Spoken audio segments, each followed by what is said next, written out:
ચોમાસામાં ડાંગની સુંદરતા સોળે કળાએ ખીલી ઉઠે છે। ખાસ કરીને ચોમાસામાં સમગ્ર ગુજરાતમાંથી પર્યટકો ડાંગની સુંદરતાને નિહાળવા માટે આવતા હોય છે। ગુજરાતના કેટલાક સુંદર ધોધમાંના મોટાભાગના ધોધ ડાંગ જિલ્લામાં છે અને એમાં પણ ગીરા ધોધના સૌંદર્ય વિશે તો કહેવું જ શું। ડાંગના વઘઈમાં આવેલો ગીરા ધોધ એ અંબિકા નદી પરનો સૌથી સુંદર ધોધ છે। ચોમાસા દરમિયાન ડાંગના ઉપરવાસમાં વરસાદ વરસતા આ ધોધ મનમોહક બની જતો હોય છે। ગુજરાતના ખૂણે ખૂણેથી લોકો આ ધોધને નિહાળવા માટે આવતા હોય છે। આ ધોધને નિહાળવા માટે સરકાર દ્વારા અલગ અલગ પોઈન્ટ બનાવવામાં આવ્યા છે, જેથી લોકો સરળતાથી ધોધની સુંદરતાને માણી શકે।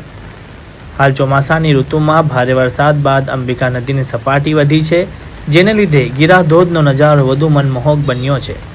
જો તમે પણ ગુજરાતમાં ધોધ જોવા માંગતા હો તો એક વખત ગીરા ધોધની મુલાકાત જરૂર લેજો।